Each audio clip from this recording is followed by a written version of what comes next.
اسلام کی نکاح یو عظیم عبادت ته دا د رسول الله صلی الله علیه وسلم یو پیاوړی او عظیم سنت ته ان تر دې چې دنیا ته څومره انبیا او رسولان راغلي دي 1,40,000 کم زیات رسولان د دې سنت د نکاح حضرت ایوب انصاری رضی الله عنه روایت دی نبی علیہ الصلوۃ والسلام فرمایل 4 من سنن المرسلین څومره مرسلان او انبیا چې دنیا ته راغلي دي 4 سنت د دې ټول عادت او سنت او 4 شان یو دا 4 شان څخه حیا ده ځکه حیا او پاک دامنی د ټول انبیا او سنت ده او دویم خوشبو لګول عطر لګول یو خمر دا عطر لګو خلکو ته تکلیف پرسو بازار کې چا څومره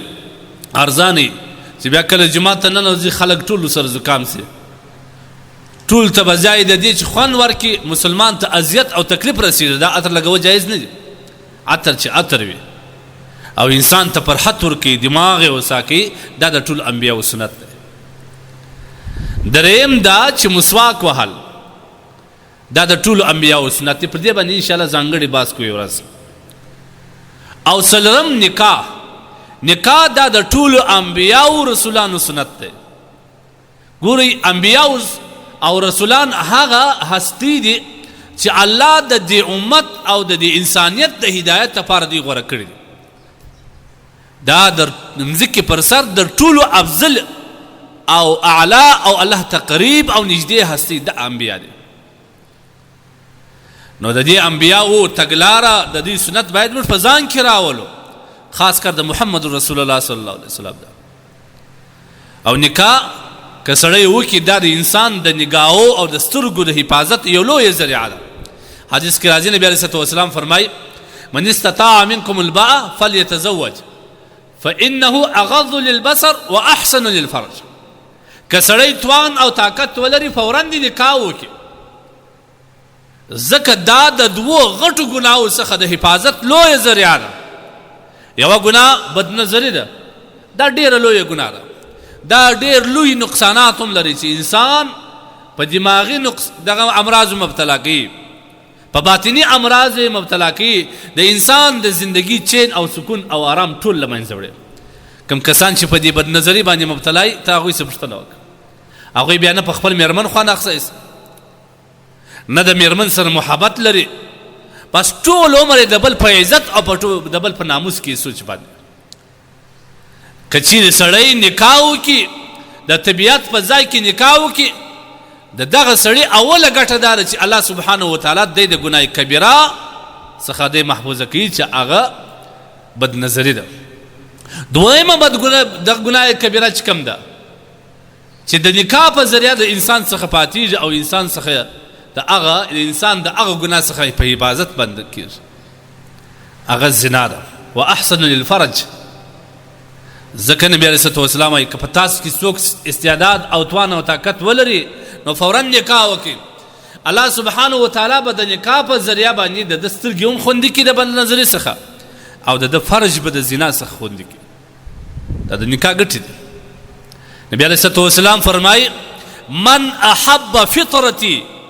کچیر څوک زما فطرت خوښي او زما تګلاره خوښي او زما سنت خوښي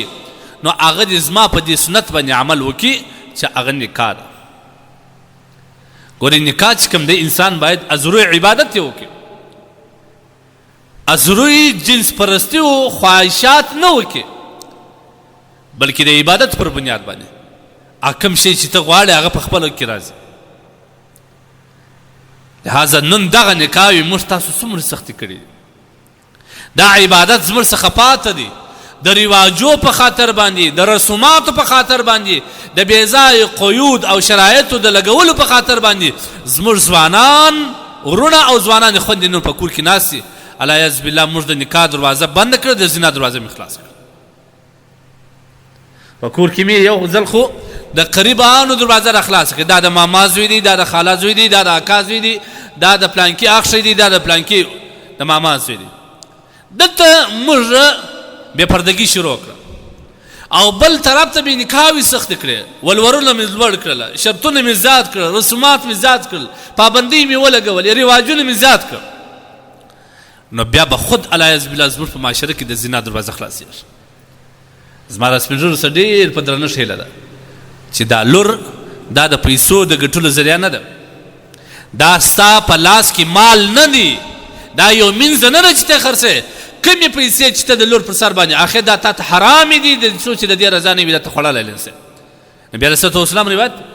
لا یحل مال امرئ مسلم الا بطیب نفس د مسلمان مال بل مسلمان ته حلال نه دی حرام دی البته که هغه په خپل رضا او خوښه ورکړي بیا مشکل نه ده ستا د لور مال ته پوښتنه وکړه دا تا ته حلال نه دی ته لور ورکړې په 20-25 لک روپۍ باندې بیا ځان ته موټر نیسې کاروبار جوړی دا تا څه چې پچ حرام دی دا تا ته کله روا ده تا د لور څه اجازه اخیستې ده تا لور ته د دې ولور اختیار ورکړی دی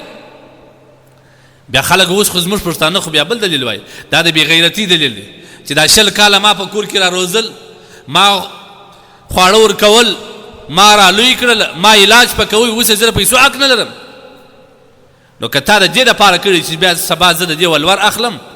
د دې چې ما کم خرچه کړی ده په دې چې ما څه خوړل دي هغه به ځینې کاټوم درته بېغیرته سړی ستا نه ته د لورو پیسو دغلې دا خو د الله د لورې د دوی نه په قبر ته واجب شوی دا خو ته مازې په بازار کې روان وې ستا مازې لاس کوشش و د پښو کوشش و دا د الله د لورې دي ته رزق ورکول کېدي خالي سبب ته وې نو د هغې سنات هم ته په راځه نکاح یې اسانه کوي نکاح یې اسانه کوي زموږ په اسلام کې نکاح چې کوم د ډېر اسانه حدیث کې راځي نبي علیه السلام فرمایي ان اعظم النکاح برکة ایسره مؤونه هغه نکاح در ټولو زیات برکت خوند پکښې دا قرابت یې در ډېره وخته دوام لري د خاوند او د میرمن په زړه کې محبت او مینه ډېر زیاتېږي کومه نکاح چې هغه د ډېرو شرایطو رواجو او رسومات څخه خالي نکاح وي دا ډېره برکتمند نکاح نن زما ستا په اوله کوزده کې څه حال خیر شازي وایي زه دونې کشان راولم هغه د نجلۍ پلار ورته وایي زه دونې کسان کښېنوم نو څه شته چې کښېنه بیا به ته دونې پیسې ورکوې که په دې باندې د هلک پلار راضي نه وي دا خلکو ته دا پیسې اخیستل ناروا دي دا تاسو مسله پوښتنه وکړئ د علماو سره دا رواج ختم کړه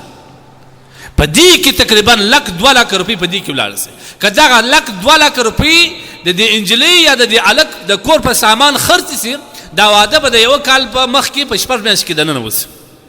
لیکن تا په رواج ورکړه کال 2-3 کاله ناستې دا رواجونه نه پله پوره کېږي د واده ولور یې پوره کړي واده ولې نه کوې ولا که د خوشي پیسې نه لرم ولا خلکو ته د ډوډۍ پیسې نه لرم په نکاح کې چې کوم پیسې ورکول کېږي هغه نه لرم د دغه رسوماتو د رواجو په خاطر باندې موږ نکاحوې سختې کړلې او د زنا دروازې مې خلاص کړه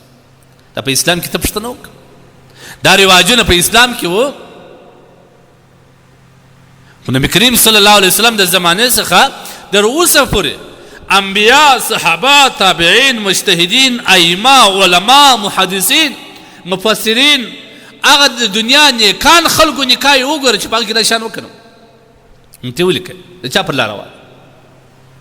دا تا ته اسلام اجازه ده کې ازاد که اسانه که خیر ته وایي چې 2-5 کسان راسي زه خپل د لور دسمال در کوم خلاص رشکش ودې جوړه فقط په درې شان وکړه دی د دې هغې خوا پیسې ښځې ته یا د زوم خواشې ته په لور کې په لکو باندې هغه بیا ده ته بیکونه ورډکوي په مټران ډکي ورډکي بس تا کیسې څه روان دا جوړه واره د دې په یوس کې دا واره دا جوړه واره د دې په یوس کې دا واره او ټول عمر په قرابت کې دی یو تر بله په مغزي سره ګرځي ولا ما خو نو دونې پیسې ورکړي د ما ته دا شی ما دونې شان وروړه د ما ته دونې شی راوړي په دې باندې دا هیوازو معاوضه اخیستل ته په اسلام کې نه دي موږ باید لږ د اسلامي تګلاره خپله کړو هر مشکل موږ ته اسانه کېږي کوم مشکلات چې زموږ په معاشره کې وجود لري د دې واحد یوه لوی لامل دا دی چې موږ اسلام ته شا ګرځولې ده موږ قرآن او حدیث او فقه ته موږ شا ګرځولې ده د علماو ائمو تګلاره مو پرېښې ده نو موږ د دغه مشکلاتو او د دې سختۍ سره مخامخ هذا نکاح یې اسانه کوي ولورونه کم کوي دا بې ځایه رسومات دا بې ځایه خرچې دا پرېږدي یو حاجي صاحب یو وخت پروش کال ما ته ویل د پلانکي اکا لورې ورکړې هغه تقریبا دونې کسانو لمونځ درځو 100 یاد کړي 1.5 یاد کړي دا د دې خوا 1.5 کسان ته لونګۍ عمر کړي او کالی عمر کړي هغه دا 1.5 کسان ټول ته 15,000 روپۍ عمر کړي استغفر الله العظیم دا زموږ څه په معاشره کې پښتنو معاشره ته پښتنه وکړه دا وسوي دا 15,000 روپۍ ته په 1.5 کې ضرب کړه څو پیسې کېږي د څو غریبانو غاړې په خلاصېږي د څو هغه کسانو چې ولورونه یې باندې د هغوی ولور په ادا کېږي لیکن پر بل ځای چې دته کله غریب راسي مسکین راسي یا د دین د خدمت په باره کې پر د غږ وکړي ولا شش کال کارونه خراب دي ولا شش کال مې زکات په برات کې لا پرسوي غریبان ته دروازې بندې کړي په کوم ځای کې په بازار کې چې د یو کمپنی وي یا یو دکان وي هلته چوکیداران درولي چې ما ته څوک راپرېنږدي هغه مې د اسلام او د فقراو د مساکینو سره مینه سول دغه مې د رواجو سره مینه سول دا موږ ته خپله دوره ښکاري څو مټران ته په دوره کې بیا څو انسانان ته بیا هغه دې ته څه ورکوي او تا هغوی ته څه ورکوي دا تا د یو عالم څه پوښتنه کړې د علماو څه دې پوښتنه کړې زه علماو ته دا وایم همیشه زما د یو کشر په حیثیت زه دومره غټ سړی نه یم چې خلکو ته هدایت وکړم د یو کشر ورور په حیثیت باندې چې تاسو زموږ مشران یاست دې خلکو ته بار بار ووایاست په د مجالسو کې د دې یادول ورته وکړي چې موږ حاجي صاحب دا نه دي ښه تر څو چې زموږ معاشره سمه سوې نه زموږ د معاشرې څخه رواجونه وتلي نه د هغه سات موږ سم موږ په اسلام کې خو اسلام نه مرو موږ په اسلام کې خو اسلام نه منو دغه رواج او د اسلام په مقابله کې چې سره راسي موږ رواج ترجیح ورکوو اسلام شاته ودی لهذا ځانو نکاح یو عظیم سنت دی که غواړې ستا زوی د بدې لارې راوګرځي که غواړې ستا زوی د بل د ناموس څخه راوګرځي او خدای نخواسته ته سبا بدنامه نه ستا زوی د بل پر ناموس نیولی نه نو نکاح یې اسانه که ژر واده ورته وکړه خلاص د خپل لور ژر ورکړه ځکه موږ شرعي مسله ده کله چې لور بالغه سي فورا دغه د نکاح کوشش وکړه فورا دغه د نکاح کوشش دا د پلار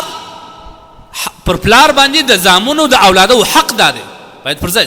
دا ولې د رواجو په خاطر دا ولې د رسوماتو په خاطر دا ولې د نور زاید شرطو او قیدو په خاطر باندې موږ وڅنډو دا غلط خبره ده باید موږ نکاح یې اسان